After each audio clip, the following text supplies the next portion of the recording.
ತಂಗಿ ಎರಡು ದೇಹ ಒಂದೇ ಜೀವ. ದಿನೇಶ್ ಒಂದು ಕೆಲಸ ಮಾಡು, ಬೇಕಾದ್ರೆ ಮುತ್ತಕ್ಕೆ ಫೋನ್ ಮಾಡಿ ಬರಕ್ಕೆ ಹೇಳು. ಇಲ್ಲ ಅವ್ನು ಬರಲ್ಲ, ನಾವೇ ಹೋಗೋಣ ರೀ. ಪ್ಲೀಸ್ ಅವನ ಹತ್ರ ಕರ್ಕೊಂಡು ಹೋಗಿ.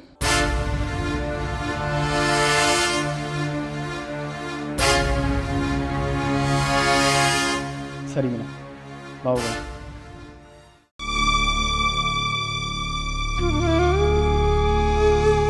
ಅಣ್ಣ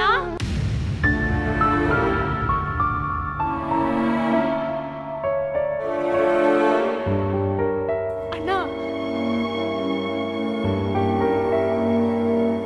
ಪುಟ ಹೇಗಿದ್ಯಾ ಪುಟ?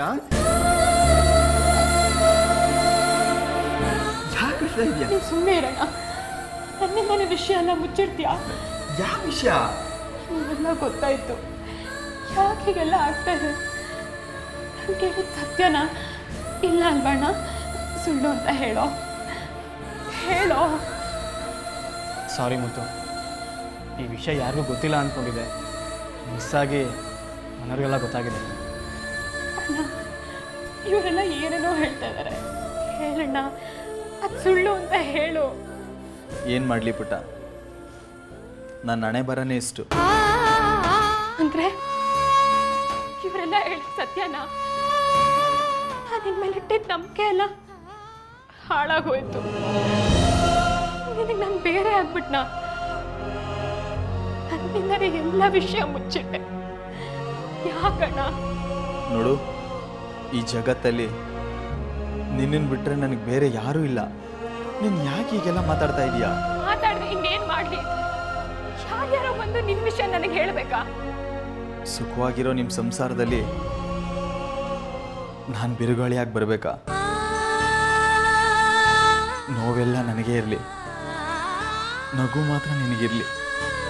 ಅಣ್ಣ, ಈಗ ಅಂದ್ಕೊಂಡೇನೆ ನನಗೆ ಯಾವುದು ಕಷ್ಟ ಬರ್ದಿರೋ ಹಾಗೆ ಎಲ್ಲನೂ ನೀನು ಅನುಭವಿಸ್ಕೊಂಡು ಬಂದೆ. ಇನ್ನೂ ಕಷ್ಟ ಪಡಬೇಕೇನೋ? ಯಾರ್ಯಾರ ಜೀವನದಲ್ಲಿ ಏನೇನು ಆಗಬೇಕು ಅಂತ ಇದೆಯೋ ಅದೇ ಆಗೋದು. ನನಗೆ ಆ ದೇವ್ರು ಕೊಟ್ಟಿದ್ದಿಷ್ಟು, ನಾನು ಇಷ್ಟನ್ನು ಮಾತ್ರ ಅನುಭವಿಸ್ಬೇಕು. ದೇವ್ರು ನಮ್ಮ ಪಾಲಿಗೆ ಎಲ್ಲಿದ್ದಾನ ಅವನು? ಸುಮ್ಮನೆ ಅವನನ್ನು ಯಾಕೆ ನಂಬೇಕು ನಾವು? ಆ ದೇವ್ರು ಇರೋದ್ರಿಂದನೇ ನಾವು ಈ ಸ್ಥಿತಿಗೆ ಬಂದಿರೋದು. ನೀನೊಂದು ಒಳ್ಳೆ ಮನೆಗೆ ಹೋಗಿದ್ಯಾ, ದೇವ್ರಂತ ಗಂಡ ಸಿಕ್ಕಿದ್ದಾನೆ. ಅಣ್ಣ, ಆದ್ರೆ ನಿನ್ನ ಜೀವನ ಅಂಜಲಿ ಹೆಸರು ಹೇಳ್ಕೊಂಡು ಅವಳು ಯಾಕೆ ಬರಬೇಕಿತ್ತು? ನಿನ್ನೇನು ಯಾಕೆ ಮದುವೆ ಆಗಬೇಕಾಗಿತ್ತು? ನಿನ್ನ ಜೀವನದಲ್ಲಿ ಆಟ ಆಡೋ ಅಧಿಕಾರ ಅವಳಿಗೆ ಯಾರು ಕೊಟ್ಟಿದ್ದು? ನಡಿಯೋಣ, ಈಗಲೇ ಅವಳು ಎಲ್ಲಿದ್ದಾಳು ಅಲ್ಲಿ ಹೋಗಿ ಕೇಳೋಣ. ಮೀನಾ, ಮಾತಾಡಿ ಏನು ಪ್ರಯೋಜನ ಇಲ್ಲಪ್ಪ. ಅವಳು ತುಂಬ ಒಳ್ಳೆಯವಳು. ಯಾರಿಗೋ ಸಹಾಯ ಮಾಡಕ್ಕೆ ಹೋಗಿ ಅವಳ ಜೀವನನೇ ಅವಳು ಪಣಕ್ಕಿಟ್ಟಿದ್ದಾಳೆ. ಇದರಲ್ಲಿ ಅವಳದೇನು ತಪ್ಪಿದೆ ಹೇಳು? ನೋಡು, ಅವಳು ಹೊಸ ಜೀವನನ ಹುಡ್ಕೊಂಡು ಹೋಗಿದ್ದಾಳೆ. ಅವಳಿಗೆ ಮತ್ತೆ ನಾವು ತೊಂದರೆ ಕೊಡೋದು ಬೇಡ. ಹಾಗಾದ್ರೆ ಜೀವನ ಪೂರ್ತಿ ಹೀಗೆ ಕೊರಗ್ತಾ ಇರ್ತೀಯ ನೀನು? ನನ್ನ ಹಣೆಯಲ್ಲಿ ಬರೆದಿದ್ರೆ ನಾನು ಏನು ಮಾಡಲಿ? ನೀನು ಸುಖವಾಗಿರ್ತೀಯ ಅಂತ ನಾನೇ ಬಲವಂತ ಮಾಡಿ ಮದುವೆ ಮಾಡಿಸ್ದೆ. ಅದೇ ನಿನಗೆ ಶಾಪ ಆಗೋಯ್ತಲ್ಲಣ್ಣ. ಶಾಪನೋ ವರನೋ, ನೀನು ಚೆನ್ನಾಗಿದ್ರೆ ನನಗಷ್ಟೇ ಸಾಕು. ಆಯ್ತಣ್ಣ, ನಿನ್ನ ಕಷ್ಟದಲ್ಲಿ ನಂದು ಒಂದು ಪಾಲು. ರೀ, ನಂಗೊಂದು ಸಹಾಯ ಮಾಡ್ತೀರಾ? ಹೇಳಿ ಮೀನಾ, ಏನದು? ನಾನು ಸ್ವಲ್ಪ ದಿನದ ಮಟ್ಟಿಗೆ ಅಣ್ಣನ ಜೊತೆ ಇಲ್ಲೇ ಇರ್ತೀನಿ. ನನ್ನ ಟಿಕೆಟ್ ಕ್ಯಾನ್ಸಲ್ ಮಾಡಿಸಿ. ಓಕೆ, ನಿನಗೆ ಸಮಾಧಾನ ಆಗುತ್ತೆ ಅನ್ನೋದಾದರೆ ಹಾಗೆ ಆಗಲಿ. ಟಿಕೆಟಾ? ಮೀನಾ, ನೀವೆಲ್ಲಾದರೂ ಹೊರಟಿದ್ರಾ? ಹೌದು ಮುತ್ತು, US ಗೆ ಅಂತ ಹನಿಮೂನ್ಗೆ ಹೊರಟಿದ್ವಿ.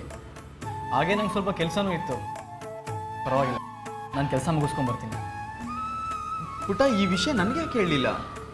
ನೀನು ಇಂಥ ಪರಿಸ್ಥಿತಿಲಿರುವಾಗ ಈ ವಿಷಯ ನಾನು ಹೇಗಣ್ಣ ಹೇಳಿ? ಮೀನಾ, ನೀನು ತಪ್ಪು ಮಾಡ್ತಾ ಇದೀಯಾ. ನನಗೇನಾಗಿದೆ ಹೇಳು?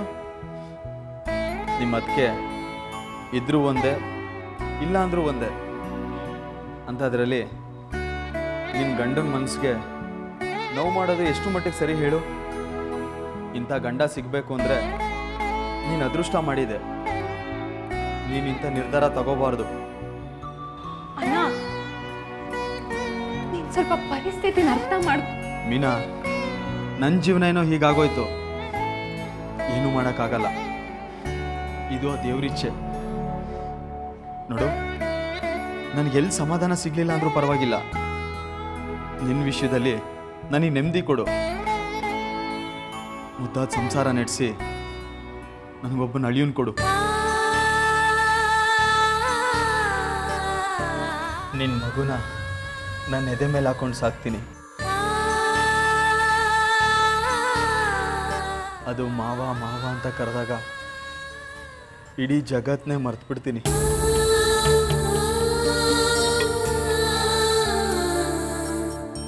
ನೋಡು, ನನಗೆ ಅದೊಂದೇ ಆಸೆ ಇರೋದು, ಅದಕ್ಕೂ ಕಲ್ಲಾಕ್ಬೇಡ ಪುಟ್ಟ. ಹಾಗಂತ ನಿನ್ನ ಈ ಪರಿಸ್ಥಿತಿಲಿ ಬಿಟ್ಟು ನನಗೆ ಹೋಗಕ್ಕೆ ಮನಸ್ಸಾದ್ರೂ ಹೇಗೆ ಬರುತ್ತೋ? ಹೌದು ಮುತ್ತು, ನೀನ ಹೇಳ್ತಾ ಇರೋದು ಕರೆಕ್ಟಾಗೇ ಇದೆ. ನಿಮ್ಮ ಜೊತೆನೂ ಯಾರು ಇರಲ್ಲ, ಇವಳು ನಿಮ್ಮ ಜೊತೆನೇ ಇರಲಿ. ದಿನೇಶ್, ನೀವೀಗ ಮಾತಾಡಿದ್ರೆ ಹೇಗೆ? ಮದುವೆ ಆದ ವಸ್ತ್ರಲ್ಲೇ ದೇಶ ಬಿಟ್ಟು ದೇಶಕ್ಕೆ ಒಂಟಿಯಾಗಿ ಹೋಗೋದು ಸರಿನಾ? ಯಾವುದೇ ರೀತಿಲೂ ಸರಿಯಲ್ಲ. ಆದರೆ ಅಣ್ಣ, ನನಗೆ ಹೋಗಕ್ಕೆ ಮನಸ್ಸು ಆಗ್ತಾ ಇಲ್ಲ ಕಣೋ. ನೀನಿಲ್ಲಿ ಕೊರಗ್ತಾ ಇದ್ರೆ ನಾನು ಅಲ್ಲಿ ಹೋಗಿ ಹೇಗೆ ಸಂತೋಷವಾಗಿರಲಿ ಹೇಳು? ಮೀನಾ, ನೀನು ನನ್ನ ಕಾರಣ ಹೇಳ್ಕೊಂಡು ದಿನೇಶ್ ಜೊತೆ ಹೋಗ್ಲಿಲ್ಲ ಅಂದರೆ ನನಗೆ ಬೇಜಾರಾಗುತ್ತೆ. ನಿಮ್ಮ ಯಾವುದೇ ರೀತಿ ಸಂತೋಷಗಳು ನನ್ನಿಂದ ಹಾಳಾಗಬಾರ್ದು. ನೋಡು, ನೀನು ಹನಿಮೂನ್ಗೆ ಹೋಗಲೇಬೇಕು. ಹೋಗ್ಲಿಲ್ಲ ಅಂದರೆ ನನ್ನಾಣೆ.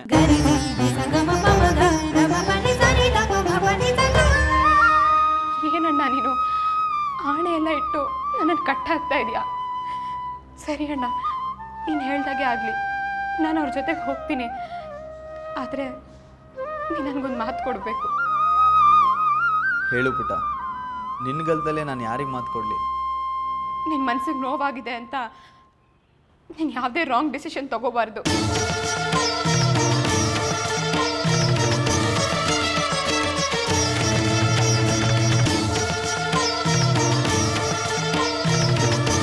ನಿನ್ನ ಹೆದರಿಕೆ ಏನು ಅಂತ ನನಗೆ ಗೊತ್ತು ಪುಟ್ಟ. ನಿಮ್ಮಣ್ಣ ಜೀವ ತಕ್ಕೊಳ್ಳೋ ಅಂಥ ಕೆಲಸ ಯಾವತ್ತೂ ಮಾಡಲ್ಲ. ನೀವು ನಿಶ್ಚಿಂತೆಯಿಂದ ಹೋಗಿ ಬನ್ನಿ.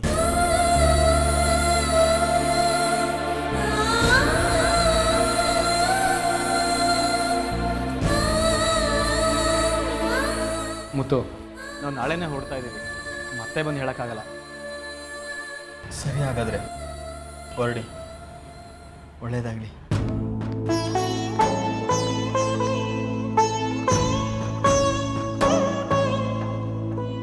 ಹೊರಡೋಣ.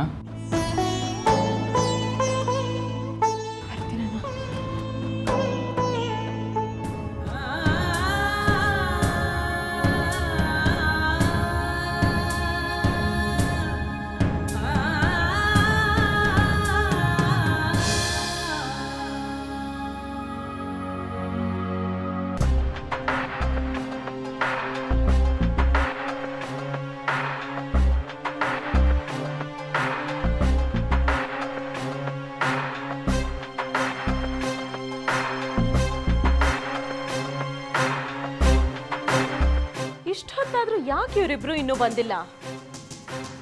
ಅಣ್ಣ ತಂಗಿ ಇಬ್ರು ಒಬ್ಬರನ್ನೊಬ್ರು ಮುಖ ನೋಡ್ತಾ ಓಳಾಡ್ತಾ ಕೂತ್ಕೊಂಡ್ಬಿಟ್ಟಿದಾರೋ ಏನೋ. ಒಬ್ರು ಬರೋವರೆಗೂ ನಮಗೆ ಆತಂಕ ತಪ್ಪಿದ್ದಲ್ಲ. ಅತ್ತೆ, ಅವ್ರು ಹೋಗ್ಬೇಕಾದ್ರೆ ಬೇಡ ಅಂತ ಕಡಾಖಂಡಿತವಾಗಿ ಹೇಳಬೇಕಿತ್ತು. ಈಗ ಯಾಕೆ ಸರ್ಕಸ್ಸು? ವರ್ಷ ನಾವು ಹಾಗೆ ಮಾಡಿದ್ರೆ ಅವರು ಹಠ ಜಾಸ್ತಿ ಮಾಡ್ತಾರೆ. ಉಪಾಯವಾಗಿ ಅವರಿಬ್ಬರನ್ನ ದೂರ ಮಾಡಿ. ಆಗೋದೆಲ್ಲ ಒಳ್ಳೇದಕ್ಕೆ ಅಂತ ಸುಮ್ಮನೆ ಹೇಳ್ತಾರಾ? ಅದಕ್ಕೆಲ್ಲ ಭಯ ಪಡಬಾರ್ದು ಮೀನಾ.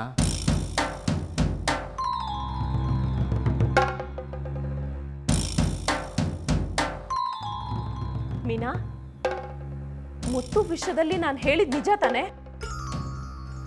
ಹೌದು, ನೀವು ಹೇಳಿದ ನಿಜ. ನನಗೀಗ ಸಮಾಧಾನ ಆಯ್ತು ನೋಡಿ. ದಿನೇಶ, ಈಗ್ಲಾದ್ರೂ ಗೊತ್ತಾಯ್ತಪ್ಪ ನಾನು ಸುಳ್ಳು ಹೇಳಿಲ್ಲ ಅಂತ? ನೀವಿಬ್ರು ಫಾರಿನ್ ಹೋಗೋದನ್ನ ನಾನು ಯಾಕಪ್ಪ ತಪ್ಪಿಸ್ಲಿ? ಹೋಗ್ಲಿ ಬಿಡಿ, ಕೆಲವು ಸಂದರ್ಭಗಳನ್ನ ದೇವರೇ ಪರೀಕ್ಷೆ ಮಾಡ್ತಾನಂತೆ. ಈಗ ಮುತ್ತುನೇ ಬಲವಂತ ಮಾಡಿ ಮೀನನ್ನ ಅಬ್ರಾಡ್ಗೆ ಹೋಗಿ ಕಪ್ಪಿಸಿದ್ದಾರೆ.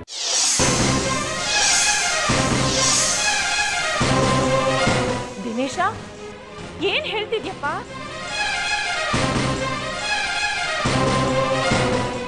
ಅಪ್ಪ ಮೀನಾ ಅಣ್ಣ ಅಂದ್ರೆ ನಿಮ್ಮ ಭಾವ ಇಂಥ ಪರಿಸ್ಥಿತಿಯಲ್ಲಿ ಇರ್ಬೇಕಾದ್ರೆ ಪಾಪ ಮೀನಾ ಫಾರಿನ್ ಹೋಗೋದು ಚೆನ್ನಾಗಿರತ್ತಾ? ವಿನೋದ್, ಯಾರಿವರು? ನನ್ನ ಮಗನಿಗೆ ಹೆಣ್ಣು ಕೊಡೋರು.